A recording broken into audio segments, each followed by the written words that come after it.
This documentary has a lot of violence, so viewer discretion is advised.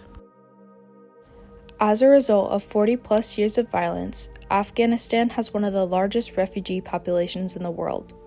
Nearly 6 million Afghans have been displaced from their homes, 3.5 million of them are internally displaced, and 2.6 million have fled to other countries. In order to understand the refugee situation, it's important to get a view of the region itself and the underpinnings of the crisis.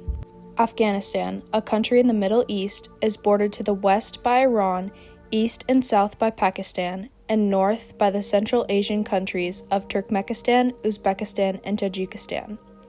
Afghanistan is located closest to the Arabian Sea and connects to the Indian Ocean. Most of the country has a dry continental climate with hot summers and cold winters.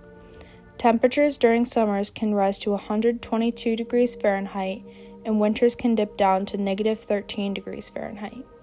The geography of Afghanistan is very vast, with irrigated land, fertile river valleys, deep gorges, deserts, high plateaus, and snow-covered mountains. There are towering mountain ranges called the Hindu Kush and Pamirs, with peaks rising about 24,000 feet. The languages most spoken are Pashto and Dari. Islam is the official religion of Afghanistan, with 99.7% of the population being Muslim. The Taliban's complete control has caused fear in the Afghan refugee lives. A refugee is a person who has been forced to leave their country in order to escape war, persecution, or a natural disaster. Many reasons that people in Afghanistan need to flee are that Afghans have suffered more than 40 years of conflict, natural disasters, chronic poverty, food insecurity, and most recently, the COVID-19 pandemic. There is extreme poverty in Afghanistan, and the lack of food and water supply is leaving 1.2 million people hungry.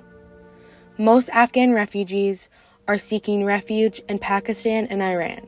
In 2020 alone, 1.5 million fled to Pakistan, while Iran also took in 780,000 people fleeing.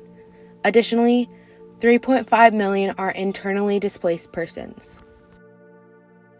13% of Afghans have sympathy and support for the Taliban, while the others do not. Around 44% believe they can achieve peace in the next 2 years. The Taliban is a group of individuals that have very Deoband Pashtun Islamic fundamental ideas, taking control for an Islamic government. Warning: this video shows 22 Afghan commandos being executed by the Taliban after an apparent surrender. Afghan commandos walk out with hands in the air. Surrender, commandos, surrender, yells a Taliban member. But the rules of war don't exist on this battlefield. Seconds later, more than a dozen members of the elite special forces have been executed. Sources confirmed the bodies of 22 commandos were retrieved. A villager pleads with the Taliban to stop shooting, asking, "How are you Pashtun and you're killing Afghans?"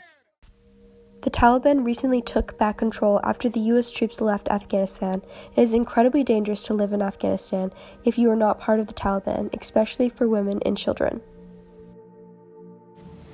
Being a refugee in any capacity is very difficult, but especially for children.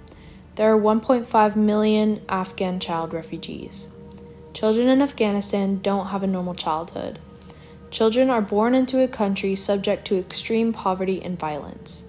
The main issues that children face are child mortality, malnutrition, forced marriages, sexual abuse, and lack of education. Most of the child refugees travel with their families, but hundreds of them travel alone. When arriving in the U.S., a majority of the children are on military bases or shelters for immigrant minors. Here's a short video from UNICEF about Afghan child refugees.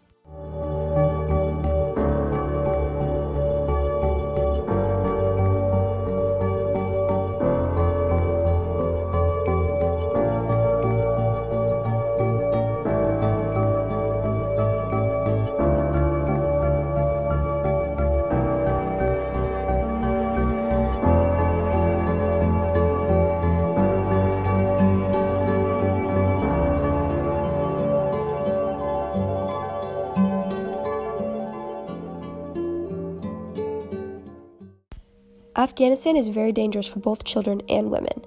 Many women are left behind by their families. Their husbands will leave them to find work in other countries and even bring their children so they can be safe, leaving the wives alone. Afghanistan is known to be one of the most dangerous countries for women to live in. If a woman is able to find someone to help them leave Afghanistan, their fear of being abused or raped by the smugglers is very strong. Some would even rather be caught by the police than risk this mistreatment. Some young men have to stay and fight for their army, while others are outside of their homes getting mistreated and barely able to survive. In general, making a living for young men is very difficult. They either do not get paid enough to support themselves, or the majority of the money they do make is given to their families that are often still in dangerous living conditions. Men who have families have more opportunities to support themselves and their families than single men. Young and elderly men are much less likely to get into safe living conditions than women and children. Unfortunately, it has been especially difficult for the older population. Although Afghanistan has the world's smallest group of elderly people with only 2.65%, this group is still impacted immensely. Associations like the Afghan Elderly Association and the RIC International Rescue Committee are doing their best to support as many Afghan refugees as possible. Many Afghans struggle with finances and employment. This makes it extremely challenging for them to receive access to hospitals and healthcare. With illnesses and diseases spreading throughout the country, like COVID, the elderly aren't able to maneuver and flee with the rest of their family members. Some can even be left behind to die. The internal strife and resulting refugee crisis in Afghanistan are not stopping or getting better anytime soon. The Taliban isn't planning to let go of any control. However, there are resources and places where Afghans can go to get the support they need. If one is able to get out of Afghanistan, there are opportunities. For example, in Iran, if one has a refugee card, there is access to the country's healthcare and education systems. In the US, there are communities that assist refugees and help them rehabilitate themselves and start to build a new and successful life.